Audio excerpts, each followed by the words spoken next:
لیکن نبی فرماتے اس کی مخالفت کرو، الگ کرو، کہ تم داڑھی کو بڑھاؤ اور مونچھوں کو پشت کرو، مونچھیں پشت، داڑھی کو بڑھاؤ۔ ایک روایت میں ہے کہ مونچھوں کو خوب کترواؤ، داڑھیوں کو بڑھا لو، یہ بخاری شریف کی حدیث ہے، یہ نبی پاک صلی اللہ علیہ وسلم کا فرمان ہے، ان کی مخالفت۔ اب اس حدیث پاک سے ہم نے کیا سمجھا؟ ہم نے مخالفت کہاں کی؟ تو پھر یہ حدیث پاک ہے نا، من تشبہ قوم فہو منہم، جو جس قوم کی مشابہت اختیار کرے گا اس کا حشر اسی کے ساتھ ہوگا، یہ حدیث پاک ہے۔ جو جس قوم کی مشابہت، چاہے شکل و صورت میں ہو، لباس میں ہو، رہن سہن میں ہو، کھان پین میں ہو، جس طرح جو جس کی مشابہت کو اختیار کرے گا اس کا حشر اسی کے ساتھ ہو۔ ہم یہ زندگی کو آسان نہ سمجھیں، اور بتانے والے اور اللہ تبارک و تعالیٰ نے اپنے نبیوں کو، صحابیوں کو، ولیوں کو، ائمہ کو بھیج کر دین کو چھپا کے نہیں رکھا، عام کر دیا، اور اتنا سستا کر دیا، حالانکہ بہت مہنگا ہے، دین سیکھنا بہت مہنگا ہے، لیکن یہ اللہ کا کرم ہے، اتنا سستا ہے کہ جس عالم سے بھی اگر کسی وکیل کے پاس جاؤ گے نا کورٹ میں، تو ایک مشورہ دینے کے لیے آپ کو روپے دینا پڑے گا، ایک مشورہ لینے کے لیے، قانون کی ایک بات کو جاننے کے لیے آپ کو بنا پیسے کے وہ بتائے گا نہیں۔ کتنا خاص سے خاص وکیل کے پاس چلے جائیں، نہیں بتلائے گا جب تک وہ اپنے، اور کسی بھی عالم کے پاس چلے جائیں، کبھی جان پہچان نہیں، کچھ بھی نہیں، کبھی دیکھا بھی نہیں ہو، اتنا ہے کہ یہ عالم ہے، آپ جا کے کہتے ہیں مجھے اللہ رسول کی بات بتائیں، تو بلا جھجک بولنا شروع ہو جائے گا، اتنا سستا ہے، اور سب سے زیادہ قیمتی ہے، اور سستا کتنا ہے، اور دنیاوی قانون، دنیاوی بات، دنیاوی جھگڑالوں کی اگر کوئی ہم جھوٹ موٹ کی اگر دماغ لینے جائیں کسی وکیل کے پاس، تو پیسے دے کر ایک بات کو خریدنا پڑتا ہے، یا اللہ اس کے رسول کی بات تو بے بہا ملتی ہے، لیکن اس کی ہم قدر نہیں جانتے۔ کل قیامت کے دن پوچھے گا، کیا نبیوں نے بتایا، کیا میرے محبوب نے نہیں پیغام پہنچایا؟ کیا میرے محبوب کے صحابہ نے پیغام نہیں پہنچایا؟ کیا میرے محبوب کی امت کے علماء نے کیا پیغام نہیں پہنچایا؟ دین مکمل ہو چکا ہے، اور دین پھیل چکا ہے، ہر انجان سے انجان مسلمان کے ذہن میں حق اور ناحق، سچ اور جھوٹ سب جانتا ہے، لیکن پھر بھی مسلمان ہے کہ اس پر عمل نہیں کرتا، پھر کہتا ہے ابھی عمر ہی کیا ہے، ہاں عمر ہی کیا ہے، پل بھر کی تو خبر نہیں ہے نا، لوگ کہتے ہیں نا عمر ہی کیا ہے، رکھا لیں گے، تو ہاں حقیقت میں عمر ہی کیا ہے، پل بھر کی بھی تو خبر نہیں ہے نا، کہ ہم نے ایک سانس لیا دوسری سانس کی خبر نہیں، یہ بھی تو سوچنا کہ جوانی ہے تو کیا جوانی میں موت نہیں آئے گی، کیا بچپنا ہے تو کیا بچپنے میں موت نہیں آتی، یا بڑھاپا ہے تو کیا بڑھاپے میں موت نہیں آتی، موت کہہ کر نہیں آتی، موت بتلا کر نہیں آتی، موت آتی ہے تو پھر پلک جھپکنے کی مہلت نہیں دیتی، پھر کہنا ابھی عمر ہی کیا ہوا ہے، افسوس ہے، آج کریں گے، کل پڑھیں گے، پرسوں پڑھیں گے، اگلے جمعہ سے نماز شروع کریں گے، آج کر لیں گے، آج رکھا لیں گے، کر رکھا لیں گے، رکھاتے رکھاتے پھر موت کا پنجہ سر پر حاوی ہوگا، پھر قبر میں ساری دنیا بے دردی کے ساتھ چھوڑ آئیں گے، ایک سہارا ہوگا پیارے نبی صلی اللہ علیہ وسلم کا، پھر نبی نے چہرہ پھیر لیا تو پھر خیر نہیں، ہاں نبی پاک صلی اللہ تعالی علیہ وسلم نے اگر رخ انور کو پھیر لیا نا تو پھر خیر نہیں ہے، اللہ بھی نہیں معاف کرے گا، اللہ تبارک و تعالیٰ بھی معاف نہیں کرے گا، تو یہ کافروں کی، مشرکوں کی مخالفت ہے، اور یہ کیا ہے، کفر اور اسلام کی پہچان ہے، تو داڑھی شعار اسلام ہے، شعار یعنی اسلام کی پہچان ہے، اسلام کی پہچان ہے، اسلام کی پہچان، کیونکہ نبی نے فرمایا نا مخالفت، کہ وہ نہیں رکھاتے تم رکھاؤ تاکہ تمہیں پتہ چلے کہ تم مسلمان ہو۔ اور ایک حدیث پاک ہے، حضرت زید بن ارقم رضی اللہ تعالی عنہ سے روایت ہے کہ حضور علیہ الصلاۃ والسلام نے فرمایا کہ جو اپنی مونچھیں نہ کاٹے وہ ہم میں سے نہیں ہیں، یعنی ہمارے طریقے کے خلاف۔ آج کے مسلمان دیکھتے ہیں نا، مونچھیں تو ایسے رکھیں گے اور داڑھی کا پتہ نہیں۔ تو آقا فرماتے جو مونچھیں نہیں کترواتے ہیں اور داڑھی کو نہیں رکھاتے، جو منہ سے نہیں کترواتے، آقا فرماتے ہیں وہ ہم میں سے۔ آج کل دیکھتے ہیں نا، منہ سے رکھا لیتے داڑھی غائب۔ تو داڑھی جو رکھنا ہے یہ پیارے نبی صلی اللہ علیہ وسلم کی عزیز سنت ہے، پیارا تر سنتوں میں سے ہے۔ آج کل مسلمانوں نے داڑھی میں طرح طرح کا فیشن نکال رکھا ہے، کٹ نکال رہے ہیں، کٹ، ادھر سے ٹیڑھا کریں گے ادھر سے بھیڑا کریں، کٹ نکالیں گے۔ ہاں جب قبر میں پٹ ہوگا تو پتہ چلے گا۔ یہ کٹ نہیں ہے، کٹ یہ اپنی دنیا اور آخرت کو پٹ کر رہا ہے، کٹ نکالتا ہے۔ کبھی ہاتھ میں کٹ لگا کے دیکھا نا، کبھی ادھر سے بلیڈ مارو کبھی ادھر سے مارو، تب پتہ چلے گا۔ جو نبی کی پیاری سنت ہے اس پہ کٹ نکال رہا ہے، اپنی آخرت کو پٹ کرتا ہے۔ اتنا بڑا وجود ہے، کبھی ہم نے کٹ نکالا کہ چلو 5 انگلی اللہ نے دیا تو 3 کاٹ دیں بیچ میں سے، 2 ہی چھوڑیں؟ یا کان اتنا ٹیڑھا بیڑا تو اسے سیدھا کر کے پریس کر کے گرم گرم؟ یہ ناک اتنی اونچی ہے چہرے پر اچھا لگتا، کاٹ کے برابر کر دیں؟ یہ داڑھی لٹکی ہوئی اچھی نہیں لگتی؟ یہ کان اتنا نکلا ہوا کیسے اچھا لگتا ہے؟ یہ ناک ابڑی ہوئی کیسے اچھی لگتی ہے؟ تعجب کی بات ہے، جسے میرے نبی نے پسند فرمایا ہو اور ہم نبی کی امتی اور مسلمان ہو کر اس کی بے قدری کرتے ہیں۔ خدا سے ڈریں، یہ اللہ کا نور ہے، شعار اسلام ہے۔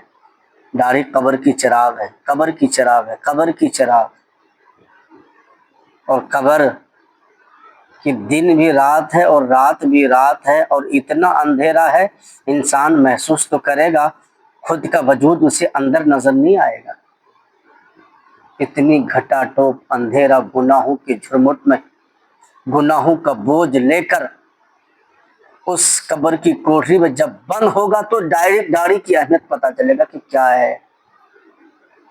اچھا ایک بات بتائیں کہ داڑھی، برا مت مانیے گا تو حق بات ہے، داڑھی نہ رکھانے سے کیا بڑھاپا نہیں آتا؟ کیا جوان لگتے ہیں؟ حدیث پاک میں آتا ہے، ہمارے اسلاف بیان کرتے ہیں جو داڑھی منڈاتا ہے نا بڑھاپا جلدی آتا ہے، نبی فرماتے ہیں۔ اور جو داڑھی نہیں رکھاتا اس کے چہرے کی میں جلدی جھڑیاں پڑتی۔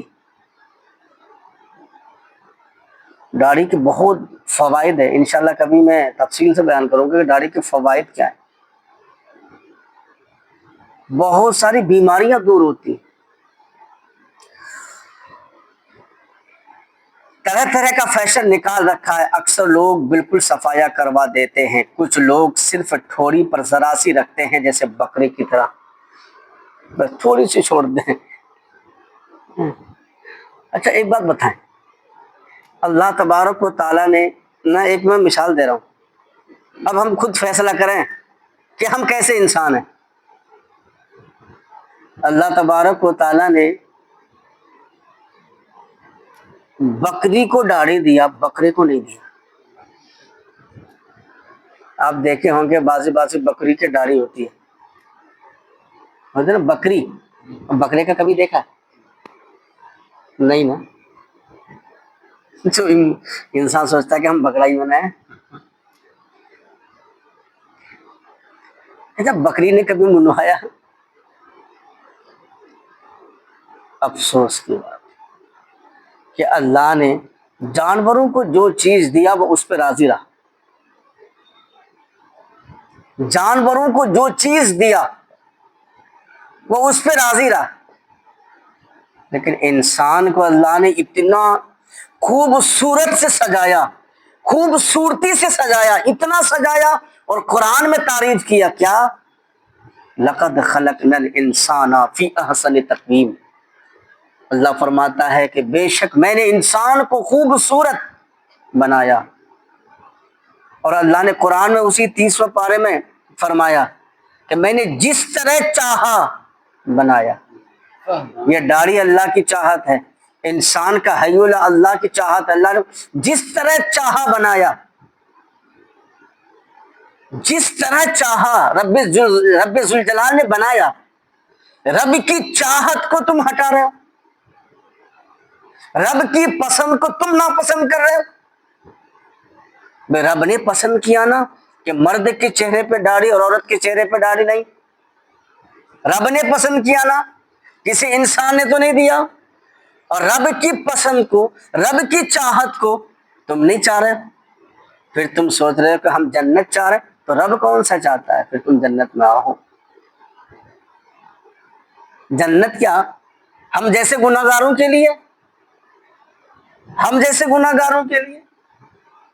جنت تو اللہ تبارک و تعالیٰ کے متقی پرہیزگار بندوں کے لیے ہے۔ ہم گناہوں پہ گناہ کریں، رب کی نافرمانیاں کریں، رب نے ہمیں سجایا ہے، رب کی سجاوٹ کو ہم بگاڑیں۔ آپ نے گھر بنایا اچھی طریقے سے اپنی چاہت سے، اور آپ کا گھر کوئی توڑے تو آپ کو اچھا لگے گا؟ لگے گا اچھا؟ نہیں لگے گا نا۔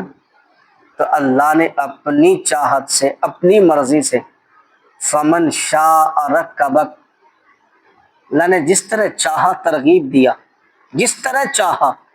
اور اللہ کی چاہت کو، اللہ کی بناوٹ کو ہم بگاڑ لیں اور کہتے ہیں ہم تو چہرہ بنا کے آ رہے ہیں۔ چہرہ بنا رہا ہے، بگاڑ کے آ رہا ہے۔ اور کب بگاڑتے ہیں؟ جمعے کے دن، بولے آج جمعہ ہے، چہرہ تو بنا لیں۔ میں چہرہ انسانیت کا اللہ نے تمہیں دیا، تو حیوانیت کا تو بگاڑ رہا ہے۔ خدا سے ڈرو، اللہ نے تمہیں سجایا ہے۔ اللہ سجاتے سجاتے اگر کسی انسان کو اپنی حکمت سے ایک ہاتھ نہیں دیتا تو کتنا خوبصورت لگتا ہے، لگتا ہے۔ پیر نہ ہو، دیکھے ہوں گے آپ نے دنیا کے نظارے، کسی کے کان ٹیڑھے ہوتے، کسی کے کان نہیں ہوتا، کسی کی ناک چھوٹی ہوتی، کسی کی ناک بڑی ہوتی ہے، تو انسان کو عجیب سا لگتا ہے۔ لیکن اللہ نے ہمیں اور آپ کو اچھا خاصا سب بنایا، سر چیز نارمل ہے، ہاتھ پیر سلامت ہے، آنکھ کان ناک سلامت ہے۔ لیکن دشمنی اس سے ہے جس کو نبی نے اپنے چہرے پر سجایا اور تیل کو لگایا، کنگھا کیا، اور اپنے امتیوں کو حکم دیا کہ ان کی کافروں مشرکوں کی مخالفت کرو۔ اور اللہ کی چاہت ہے اور نبی کی محبت ہے اس میں، تو خدا سے ڈرو۔ داڑھی رکھتے ہیں اور متبع شریعت سمجھتے ہیں، حالانکہ داڑھی کا بالکل صفایا کروانے والے اور داڑھی کو ایک مشت سے کم رکھنے والے دونوں شریعت کی نظر میں یکساں ہے۔ بہار شریعت جلد 17 صفحہ نمبر 97 میں ہے کہ داڑھی بڑھانا سنت انبیاء سابقین سے ہے، اور منڈانا ایک مشت سے کم کرنا حرام ہے، حرام ہے، حرام ہے۔ اور ایک بات بتائیں، یہ حرام ہے۔ لوگ کہتے ہیں سنتی تو ہے، لیکن منڈانا تو حرام تو ہے نا، حرام، گناہ کبیرہ، بنا توبہ کے معاف نہیں ہوگا، بنا توبہ کے معاف نہیں، حرام ہے، حرام ہے، بنا توبہ کے۔ اب اسی حالت میں موت آ گئی تو خدا سے ڈریں پیارے۔ اللہ نے جو زندگی دی نا، وہ تو عز من تشاء و تو ذل من تشاء، اللہ جسے چاہتا ہے عزت دیتا ہے، جسے چاہتا ہے ذلت دیتا ہے، اور اللہ کسی کو بھوکا نہیں رکھتا۔ بعضی مسلمان تو کہتے ہیں ہمارا کام ہی ایسا ہے۔ میں تو اللہ کے ذات پر بھروسہ کر، اس کے دینے والا تو اللہ ہے نا۔ یہاں ہمارا ایمان ڈماڈول ہو جاتا ہے، یہاں ایمان کی کمزوری ہوتی ہے۔ ہمارا کام ایسا ہے، تو اللہ نے کب کہا تو یہ کام کر، اور دوسرا کوئی کام کر لے؟ فرض تھوڑی نہ ہے کہ تو یہ کام کرے گا تو تمہیں رزق ملے گی، فرض تھوڑی نہ ہے۔ جو شریعت کے مطابق کام ہو، اللہ نے اس کام کو کرنے کے لیے کہا۔ جو تمہیں شریعت سے نہ روکے وہ کام کر، جو تمہیں نماز سے نہ روکے وہ کام کر، جو تمہیں قرآن پڑھنے سے نہ روکے وہ کام کر۔ آج کل مسلمان شریعتی کام کرتا ہے پھر بھی نماز نہیں پڑھتا، یہ کمی اپنی ہوتی ہے۔ اللہ ہم سب کو، اللہ تبارک و تعالیٰ کی بارگاہ میں دعا ہے ہم سب کو عمل کی توفیق عطا فرمائے۔ استغفر اللہ ربی من کل ذنب و اتوب الیہ۔